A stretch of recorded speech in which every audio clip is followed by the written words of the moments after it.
दर्द सहना आसान है, लेकिन ये जुदाई तेरी कैसे सहूं।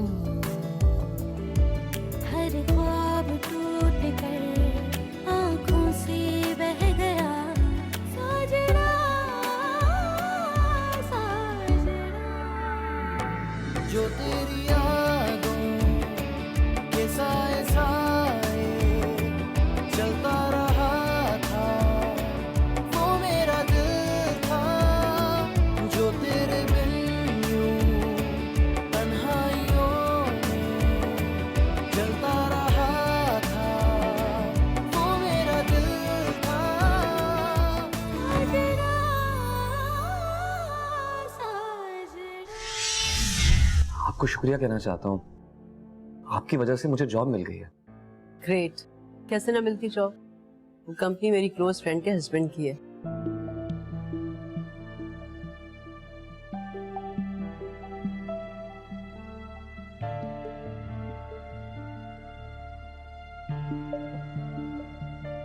एग्जीक्यूटिव पोस्ट है।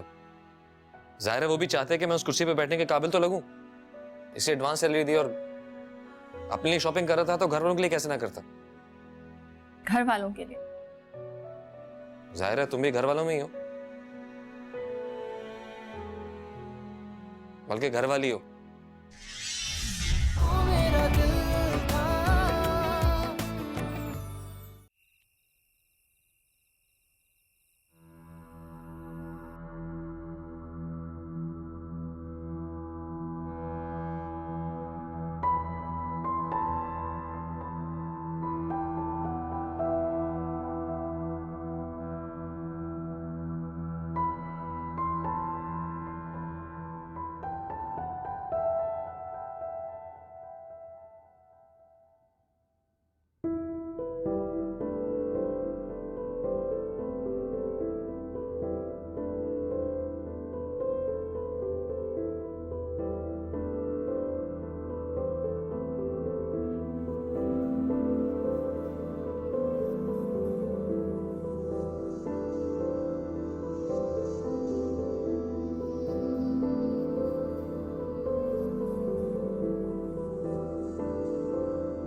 फयाज, आप यहाँ क्यों खड़े हैं?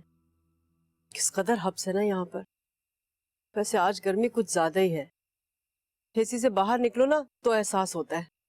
इस वक्त तपिश का ये हाल है तो दोपहर कितनी झुलसती हुई होगी। और वो लोग जो तपती दोपहर में बगैर किसी साए के सड़क पर खड़े होंगे, वो उन पर क्या गुजरती होगी। ठीक कहा आपने। कितनी मुश्किल होती होगी ना उन लोगों के लिए। वैसे आज कुछ गर्मी ज्यादा ही है। आप प्लीज अंदर चलिए वरना आपकी भी तबीयत खराब हो जाएगी।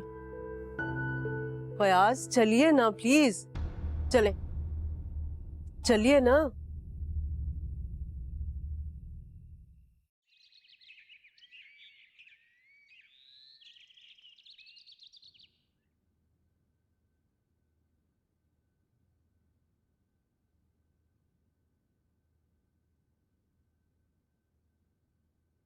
भाभी,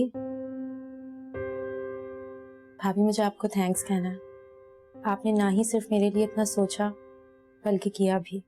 मैंने तुम पे कोई एहसान नहीं किया, बल्कि मैंने तो तुम्हारे लिए कुछ भी नहीं किया।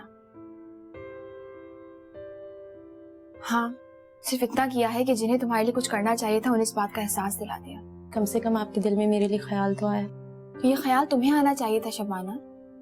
अपने हक के लिए आवाज उठानी पड़ती है और कुछ पाने के लिए हाथ पैर चलाने पड़ते हैं। तुम चाहती तो नेबर्स के बच्चों को पढ़ा सकती थी, उससे तुम्हारी फीस जमा हो जाती। काम करने के लिए घर से बाहर नहीं निकलना पड़ता। अगर घर बैठे पढ़ सकती हो तो घर बैठे पढ़ा भी सकती हो। इस बारे में तो मुझे कभी ख्याल ही नहीं आया। इसलिए क्योंकि तुम हमेशा से अपनी छोटी छोटी जरूरत के लिए किसी और की तरफ देखने की आदी हो। मैं भी ऐसी थी। हर इंसान अपने पेरेंट्स से मोहब्बत समेट रहा होता है और उतना ही लापरवाह हो जाता है अपने आप से। लेकिन मैंने अपने लाइफ के इस फेस को चैलेंज की तरह लिया है। मैं हार मानकर नहीं बैठूंगी, बल्कि अब जो कुछ भी हासिल करूंगी अपने खुद के बलबूते पे हासिल करूंगी। तुम्हें चाहिए तुम किसी पे डिपेंड ना करो, चाहे वो तुम्हारे अपने ही क्यों ना हो।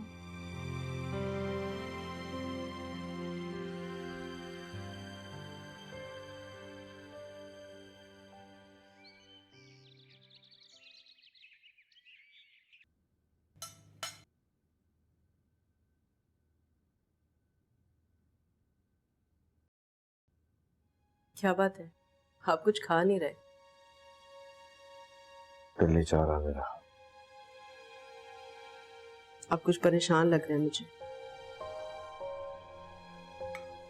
रात को जितनी मर्तबा मेरी आंख खुली मैंने आपको टहलते हुए देखा। कोई टेंशन है क्या? फयाज, आप लोगों की बातों पे ध्यान देना छोड़ क्यों नहीं देते? लोगों का तो काम होता है जख्मों पे नमक छिड़कना। अच्छा, हम कोई वेकेशन क्यों नहीं प्लान कर लेते? आप जाएंगे, आपको अच्छा लगेगा, और जब तक हम वापस आएंगे ना तब तक ये बात भी पुरानी हो चुकी होगी। ये कौन सा वक्त है वेकेशन प्लान करने का? कैसी बेहिस औरत हो तुम।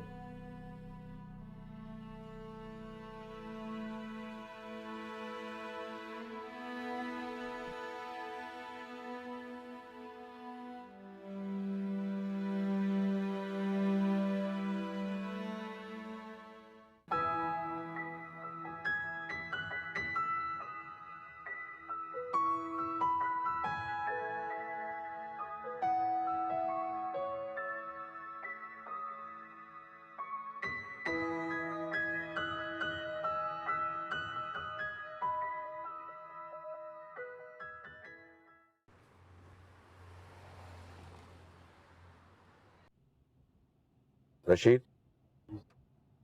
आगे से राइट टर्न कर लेना। सर वहां तो बहुत ट्रैफिक होता है। ओ भाई, मुझे काम है वहां से। कल जहां से हम गए थे ना वहां से जाना है। हाँ, ये सीधे हाथ से लो।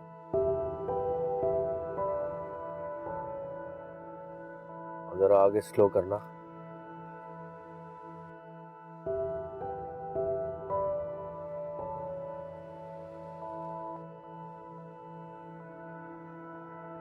चल।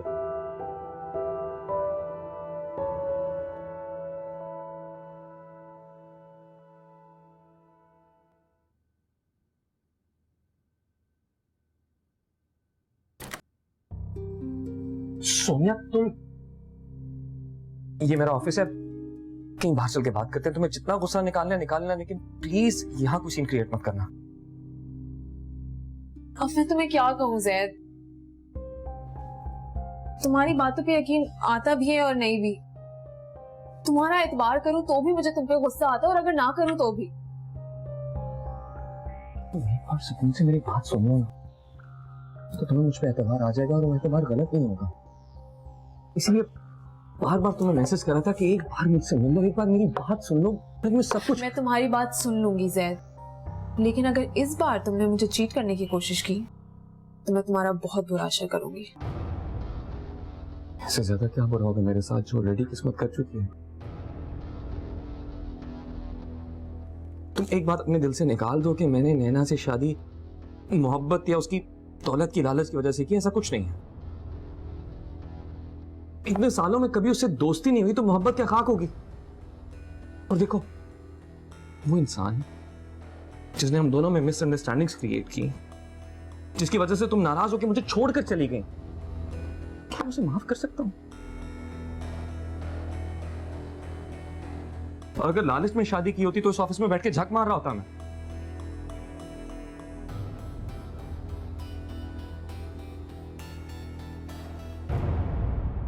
कैसे हैं हमीद साहब? अल्लाह का बहुत करम है, मैं बिल्कुल ठीक हूँ सर। आप फरमाएं। मुझे याद किया आपने, मैं हाजिर हो गया।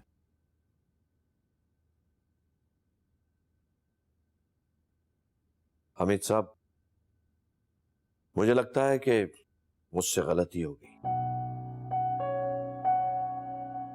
हमारी कंपनी को अब भी आपकी खिदमत की जरूरत है। मैं चाहता हूं कि आप दोबारा हमारी कंपनी को ज्वाइन कर लें। अब इसकी क्या जरूरत है सर? और वैसे भी आप जानते हैं कुछ सालों में मैंने रिटायर हो ही जाना था। और फिर यह भी है कि जो वजह आपने बताई थी वो बिल्कुल दुरुस्त थी। मैं भी नहीं चाहता कि लोगों के सवाल उठें। मेरी गलत फहमी थी हमीद साहब कि बेटी से ताल्लुक तोड़ने के बाद और आपको नौकरी से फारिग करने के बाद ये सारा किस्सा मैं लोगों से छुपा पाऊंगा। सब जानते हैं और सवाल भी करते हैं। ऐसे में मैं आपको तकलीफ में क्यों डालूं? आप भी लोगों को जवाब दे ही रहे होंगे जैसे मैं दे रहा हूं। तो आइए आकर अपनी सीट संभालिए, मिलकर काम शुरू करते हैं। वैसे भी मेरे इस फैसले से आपको बहुत से मसाइल का सामना करना पड़ रहा होगा अपने घर में। आप ठीक कह रहे हैं सर, शुरू शुरू में तकलीफ हुई थी, लेकिन अल्लाह बहुत कारसाज। जैद को बहुत अच्छी मुलाजमत मिल गई है, बहुत शानदार पैकेज है उसका। ठीक कहता था मेरा बेटा कि वो किसी छोटी मोटी मुलाजमत के लिए नहीं बना। और वैसे भी सर अब मुझे मुलाजमत की जरूरत भी नहीं और वो मुझे करने भी नहीं देगा।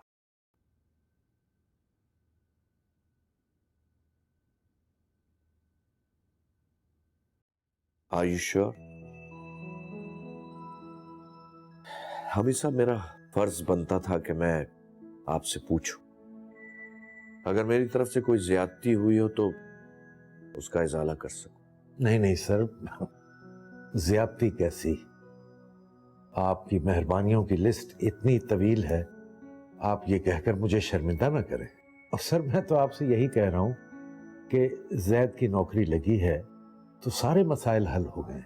अभी तो उसने बहुत तरक्की करनी है सर, बहुत आगे बढ़ना, बहुत जिम्मेदार हो गया है वो, अपने फराइज पहचानने लगा। और सर फिर नैना को खुद उसने जोर देकर एग्जाम देने पर आमादा किया। एग्जाम? जी सर, वो नहीं चाहता कि नैना के इस साल के पेपर जाया हों। वो हकीकत में नैना को अपने पैरों पे खड़ा देखना चाहता है। वो चाहता है कि खुद आगे बढ़े और अपना नाम पैदा करे। ठीक, जैसे आपकी मर्जी। इस तरह मैं फंस गया और मेरे पास कोई ऑप्शन भी नहीं था। ये तुम फंसे नहीं हो जैद, तुम्हें फंसाया गया है। नैना ने तुम्हें ट्रैप किया है। और अगर उस वक्त तुम मजबूरी में थे भी तो अब कौन सी मजबूरी है? खत्म करो जबरदस्ती के रिश्ते को। नहीं, मैं अभी नहीं कर सकता, लेकिन वक्त आने पर सबसे पहले यही करूंगा। लेकिन अभी नहीं कर सकता, इस पोजीशन में नहीं हूं। Zaid, to be very honest, मैं भी इस पोजीशन में नहीं हूँ कि एक मैरिड इंसान से रिलेशन कायम करूं। तुम दो कश्तियों में सवार होना चाहते हो। तुम्हारा कहना है कि तुम मुझे आज तक पसंद करते हो और नैना को भी साथ रखना चाहते हो। साथ कौन रखना चाहता है? देखो, इस वक्त मुझ पर फैमिली का बहुत प्रेशर है और सबसे बढ़कर मेरे अपने जमीर का बोझ। नैना जैसी भी है, एक वक्त में हमारे 1000 झगड़े रहे हो, लेकिन एक लड़की को अचानक बेसहारा कर दो। उसके अपने पेरेंट्स उसे एक्सेप्ट नहीं करना चाहते। मेरे घर से निकलकर कहां जाएगी वो? I'm so sorry जैद, मैंने तुम्हें गलत समझा। तुम तो हमेशा दूसरों के बारे में सोचते हो। You're a great person Zaid. शुक्र है तुमने मुझे पहचाना तो सही।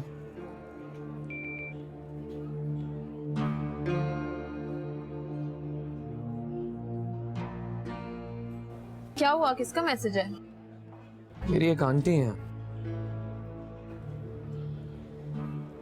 उन्हें हॉस्पिटल लेकर जाना है। मैं तुमसे कल मिलता हूँ। आंटी मेरे इंतजार कर रही हैं, बहुत बीमार है बेचारी। तुम हमेशा दूसरों के बारे में सोचते हो जैद, कभी अपने लिए भी सोचो ना। सोचूंगा, फुर्सत मिलते ही सबसे पहले तुम्हारे और अपने बारे में सोचूंगा।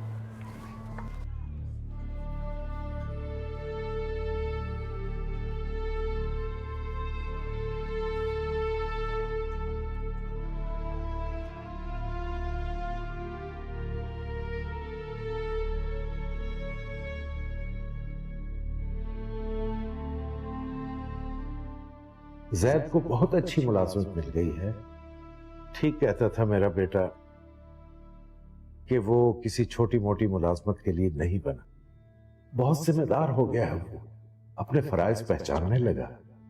और सर फिर नैना को खुद उसने जोर देकर एग्जाम देने पर आमादा किया।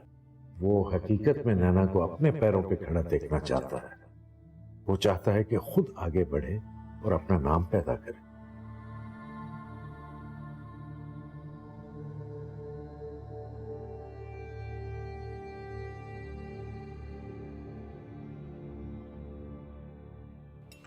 कैसी जा रही है तुम्हारी जॉब? बहुत अच्छी।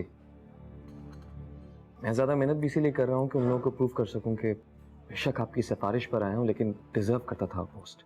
नैना ठीक तो है ना? और पेपर्स कैसे हो रहे हैं उसके? अच्छे हो रहे हैं। स्टडीज में आप तो जानती हैं हमेशा से बहुत अच्छी रही हूँ। हाँ, लेकिन जिस तरह की उसकी मेंटल कंडीशन थी, मैं सोच रही थी कि नहीं शायद नहीं, वो बिल्कुल ठीक है, बिल्कुल नॉर्मल है, बल्कि खुश। हाँ,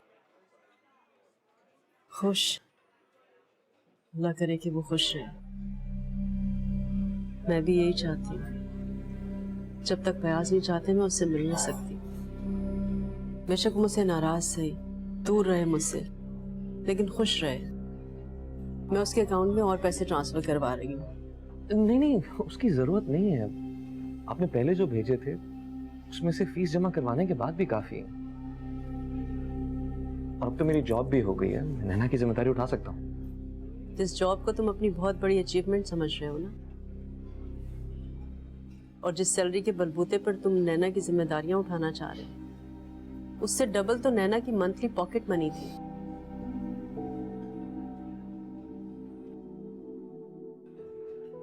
आई एम सॉरी, मेरा मकसद तुम्हें हर्ट करना नहीं था, लेकिन फैक्ट इज फैक्ट। माँ हूं मैं नैना की, उसकी जरूरतों को समझती हूँ, उसके लाइफस्टाइल का पता है मुझे। अभी वो एग्जाम्स दे रही है, कल को वो नौकरी तलाश करेगी। मैं सोच रही थी कि तुम्हें गाड़ी दिला देती हूँ। तुम्हारी जॉब को भी 1 महीना भी नहीं हुआ, तुम अभी अफोर्ड भी नहीं कर सकोगे। लेकिन तुम नैना को यही कहना कि ये गाड़ी तुम्हें कंपनी की तरफ से मिली है, और इसके अलावा उसकी कोई भी जरूरत हो, उसे कुछ भी चाहिए हो, तुम मुझे बताओगे उसके इल्म में लाए बगैर।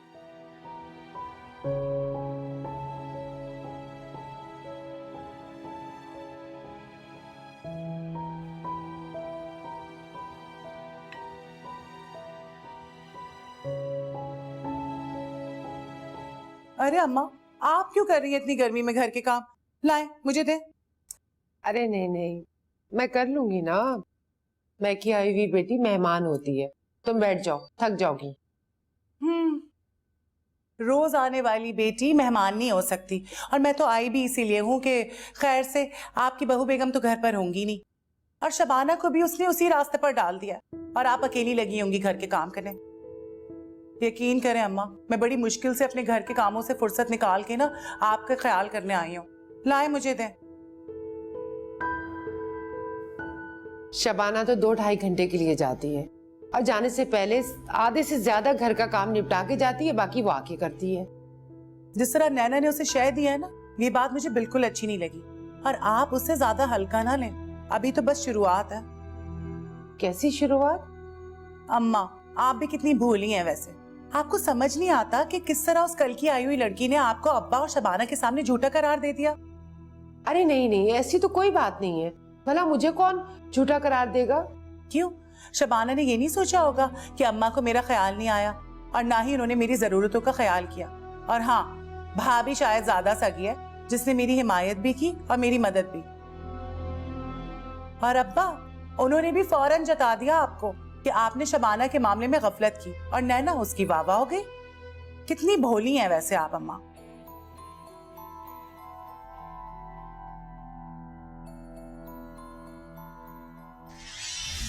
अम्मा, बहुत भूख लगी है, खाने में क्या बनाया है? खदीजा आई थी, वो खाना बना के चली गई है। जाके देख लो, या उससे बुलाओ, वो आके डाल के भी जाए। आपने क्यों बुलाया उन्हें? मैं सब्जी बना तो गई थी, और आटा भी गूंद दिया था मैंने। बहुत एहसान किया बेटा तुमने।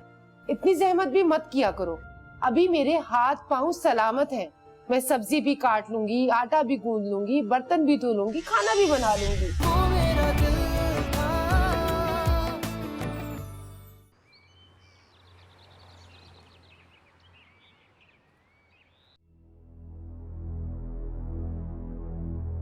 किस्मत से मेरी कोई जाती दुश्मनी तो नहीं है जो मेरे साथ जानबूझ के गलत करेगी। अगर उसने नैना को जबरदस्ती मेरे सर पर थोपकर कोई ज्यादती की तो अब इसी नैना के जरिए मुझे चांस भी तो दे रही है कुछ पाने में। बैड लक को गुड लक में बदलने का इससे अच्छा चांस क्या हो सकता है।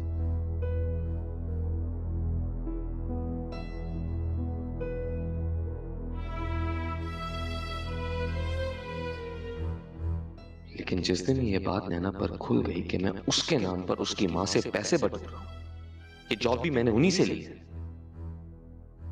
तो वो जो आज ठंडा शबनम बनी हुई है अचानक फिर से शोला बन जाएगी।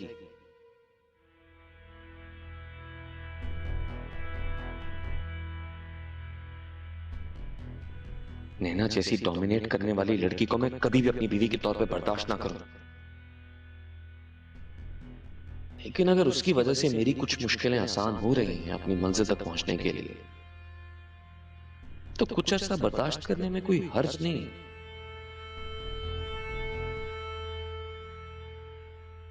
बस कोशिश ये करनी है कि अब नैना का उसके पेरेंट्स से राब्ता ना ही हो तो अच्छा है, वरना ये बात खुल जाएगी।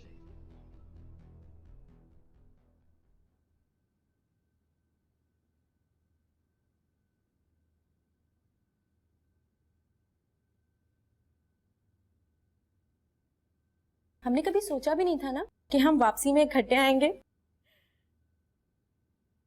अस्सलाम वालेकुम। वालेकुम सलाम। अम्मा बहुत भूख लगी है, खाने में क्या बनाया है? खदीजा आई थी, वो खाना बना के चली गई है, जाके देख लो या उससे बुलाओ, वो आके डाल के भी जाए। आपने क्यों बुलाया उन्हें? मैं सब्जी बना तो गई थी और आटा भी गूंद दिया था मैंने। बहुत एहसान किया बेटा तुमने, इतनी जहमत भी मत किया करो। अभी मेरे हाथ पांव सलामत हैं। मैं सब्जी भी काट लूंगी, आटा भी गूंद लूंगी, बर्तन भी धो लूंगी, खाना भी बना लूंगी। किसी और को तो माँ का एहसास ही नहीं है, एक उसे ही एहसास है। पता नहीं क्यों माँ की फिक्र सताई जा रही है, उससे मेरी मदद को आ जाती है। अम्मा आज मेरा पहला दिन था और आप अभी से मुझ पर।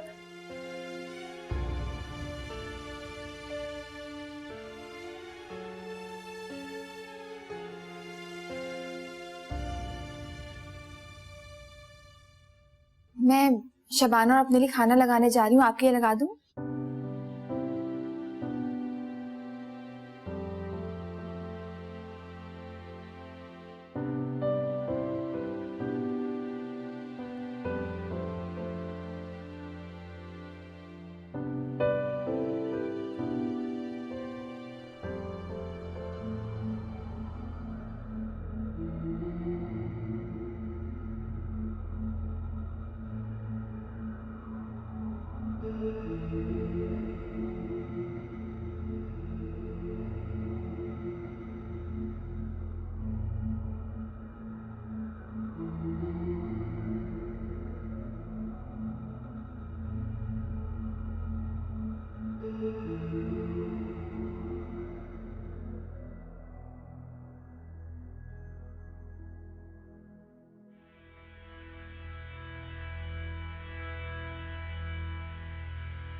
मैं बहुत दिनों से देख रही हूँ फयाज, आप अपने आप में गुम हो गए हैं, मुझसे तो बहुत दूर होते जा रहे हैं आप।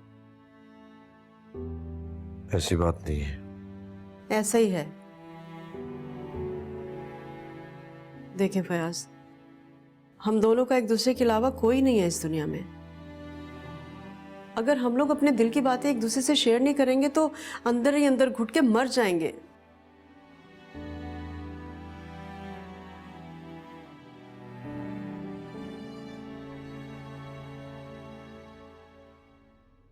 मैं बहुत ढीठ हूं रायला, नहीं मरूंगा।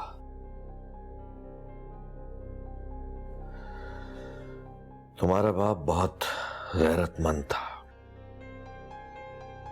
एक दिन भी बर्दाश्त नहीं कर सका अपनी बेइज्जती।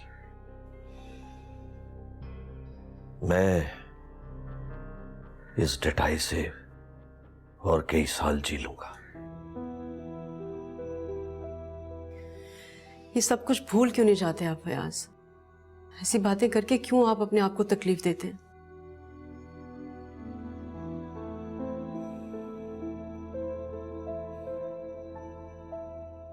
तुम नैना से मिली थी?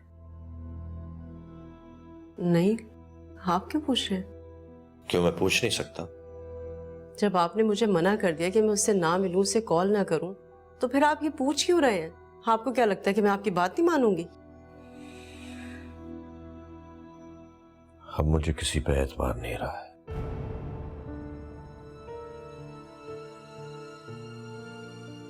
जब किसी एक से एतबार उठ जाए ना, तो जिंदगी खत्म हो जाती है। मैंने आपसे मोहब्बत की है फयाज। मैंने सारी दुनिया को इसलिए नहीं छोड़ा था कि एक दिन आपको इस तरह से गिरता हुआ देखूं। मैं आपको टूटते हुए नहीं देख सकती, चाहे उसके लिए मुझे अपनी ममता का गला ही क्यों ना घोटना पड़े। मैं सच कह रही हूं, जब तक आप मुझे दिल से इजाजत नहीं देंगे, ना मैं नैना से मिलूंगी और ना ही उससे कोई राब्ता करूंगी।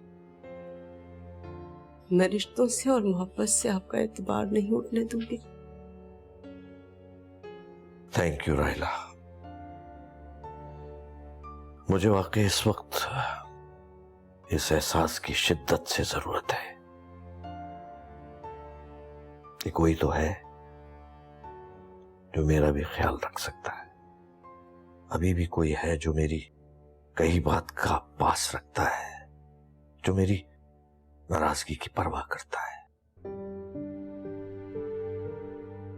मेरी बेटी को ना सही, लेकिन उसकी मां तो मेरा ख्याल रखती है। औलाद ने तो एक ना एक दिन पराया हो जाना होता है फयाज। हम जिंदगी भर के साथी हैं, हम एक दूसरे का ख्याल नहीं रखेंगे तो और कौन रखेगा?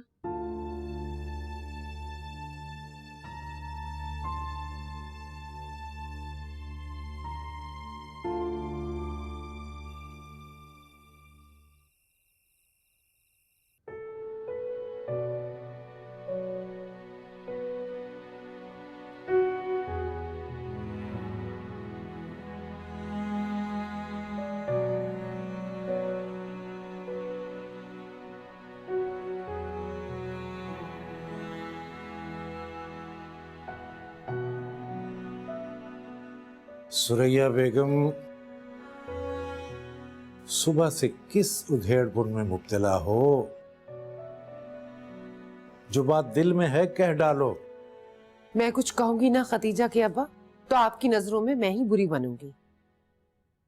ओहो, तो इसका मतलब है कि जरूर दिल में कोई नेक या भला ख्याल नहीं है, बल्कि इसके बदले में कुछ चुभन या बोझ है। इसको तो दिल में रखना बहुत खतरनाक है। कड़वाहट को फौरन निकाल बाहर फेंकना चाहिए। कहो, आज क्या सुर फूंक गई है खदीजा तुम्हारे कान में? चलो, मैं तो बुरी थी, अब खतीजा भी आपको बुरी लगती है। आपको अपनी बीवी बच्चे सब बुरे, दिल को भाती है तो बस बहू रानी। ना ना करते भी तुम सारा कुछ कह गई सुरैया बेगम। मैं पहले ही भांप गया था कि बेटे की शादी के बाद माँ को कोई सोच अगर परेशान कर सकती है तो वो बहू के हवाले से ही हो सकती है। मैं उन सासों में से नहीं हूँ। अगर ऐसी होती तो मिजाज दुरुस्त कर देती नैना के। ये मेरी फितरत में शामिल नहीं, ना टोकना, ना बिला वजह तंज करना, ना घर में फसाद बर्पा करना। सुरैया बेगम, तुम्हारी इस आला ज़र्फी और बुर्दबारी का तो मैं खुद कायल हूं। एक अरसा तुमने ससुराल में बहुत सी तलखियों के बावजूद सबसे निभाह कर रखी, गुजारा किया, दरगुजर से काम लिया। लेकिन ये तो बहुत बेज़रर सी बच्ची है सुरैया, तुम्हें इससे क्यों शिकायत पैदा हो गई?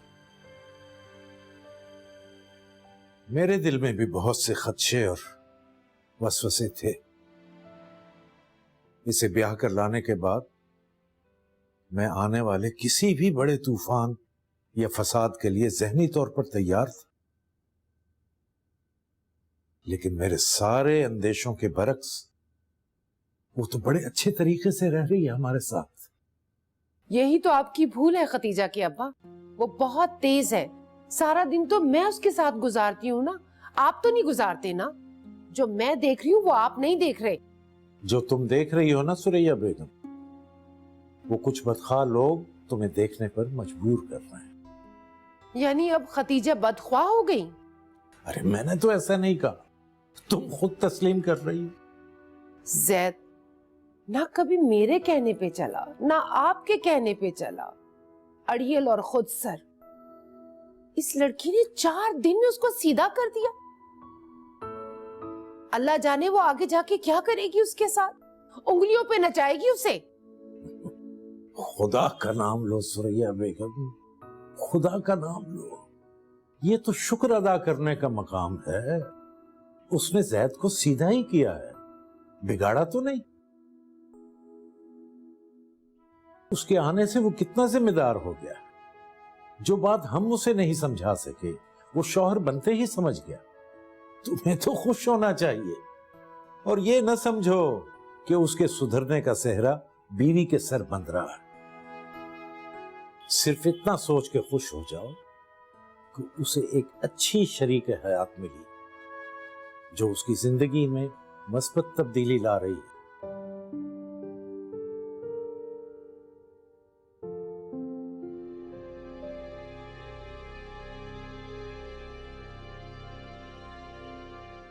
सॉरी।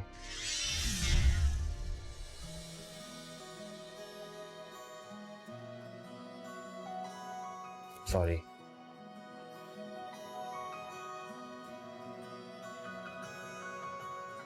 सॉरी।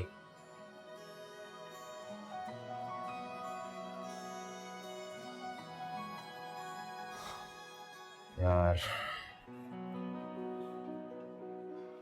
मेरी सारी जिंदगी तुम्हें मनाने में ही जाया हो जाएगी। तुम बेफिक्र रहो, मैं भी अपनी सारी जिंदगी जाया करने वाली हूँ तुमसे नाराज रहने में। इसके अलावा और इससे बेहतर हमारी जिंदगी में कुछ हो भी नहीं सकता। Come on यार, बी पॉजिटिव। Be positive. मुझे आगे कुछ नजर नहीं आ रहा है अरहम। मैं मायूस हूँ। हमारे रास्ते अलग होने वाले हैं अरहम, और तुम नहीं लड़ पाओगे। जल्दी हथियार डाल दो और फौरन ही शादी कर लोगी अपने पेरेंट्स की पसंद से। इतनी बदगुमानी? बदगुमानी नहीं है, मुझे यकीन है।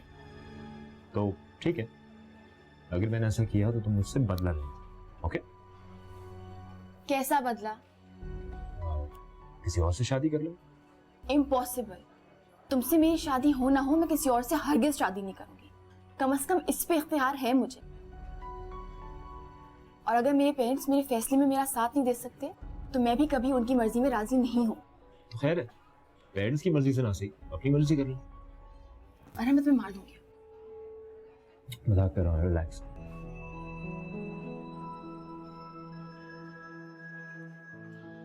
मजाक में भी कभी भी ऐसी बात ना करना। मैं तुम्हारे अलावा किसी और का कभी सोच भी नहीं सकती। सवाल ही नहीं पैदा होता कि मेरी जिंदगी में कोई और है, कभी भी नहीं। I'm sorry. ऑर्डर के लिए कुछ?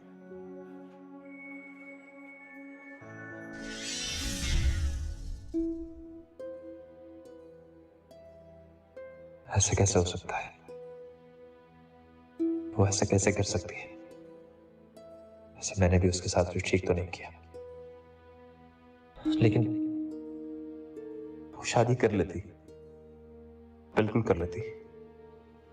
उसे पूरा हक है आगे बढ़ने का, मगर मुझे यकीन क्यों नहीं आ रहा? अपनी पसंद से, वो भी कोर्ट मैरिज, और मेरे जाने के फौरन बाद।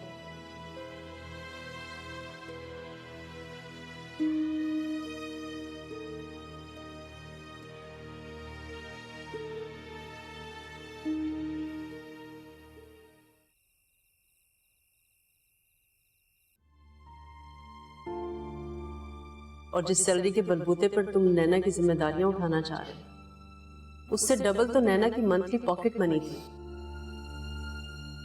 माँ हूं मैं नैना की, उसकी जरूरतों को समझती हूँ, उसके लाइफस्टाइल का पता है मुझे।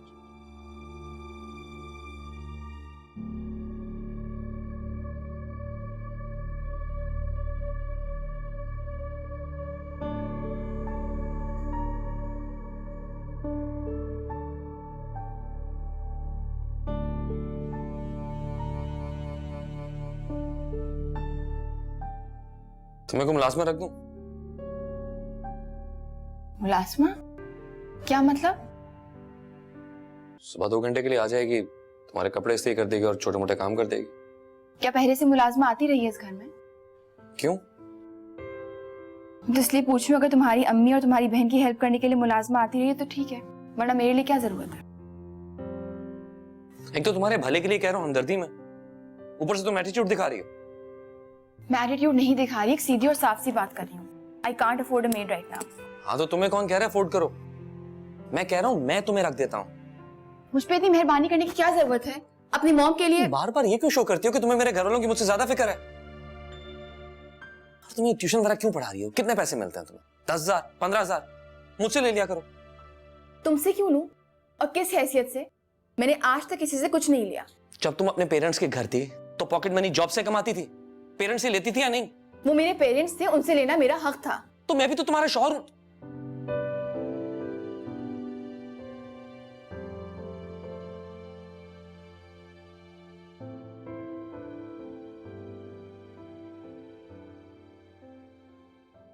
जो बात तुम्हारी जुबान मुकम्मल नहीं कर पा रही, उस बात पे मैं कैसे यकीन करूं? जब हक और फर्ज का सिलसिला है ही नहीं, तो मैं तुमसे एहसान या पैसे क्यों लूंगी? मुझे दोबारा फोर्स मत करना।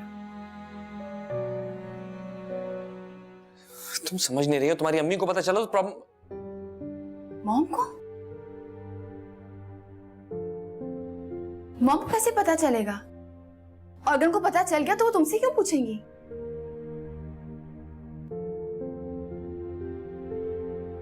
जैद, मैं कुछ पूछ रही हूँ तुमसे। बाल की खाल उतारने की तुम्हारी पुरानी आदत है। देखो, हकीकत जो भी हो वो तो यही समझती है ना कि तुमने मुझसे पसंद की शादी की है, मैं तुम्हारी पसंद हूं। अब वो तुम्हें किसी मुश्किल में देखेंगी तो क्या सोचेंगी कि मैं कैसा इंसान हूं? तुमसे शादी करी लेकिन तुम्हें खुश नहीं रख सकता, तुम्हारी जरूरतें पूरी नहीं कर सकता, और तुम्हें छोटी छोटी जरूरतें पूरी करने के लिए नौकरी करनी पड़ रही है। बेफिक्र रहो, तुमसे कोई ऐसा सवाल नहीं करेंगे, और इस बात का भी कोई चांस नहीं कि तुम्हारा और उनका आमना सामना होगा। जब वो अपनी बेटी से ना मिलने की पाबंदी इतनी सख्ती से निभा सकती हैं, तो वो तुमसे क्यों मिलेंगी? और तुम, मेरा मतलब है तुम उनसे मिलना चाहोगी? दिल तो करता होगा तुम्हारा। तुमने कभी कोशिश नहीं की मिलने की? नहीं, और उस वक्त तक नहीं करूंगी जब तक वो लोग मुझे दिल से माफ नहीं कर देते। बहुत जिल्लत सही है मैंने, अब उनके सामने माफी के लिए गिड़गिड़ाने नहीं जाऊंगी मैं। अगर वो नहीं मिलना चाहते तो मैं भी नहीं मिलूंगी।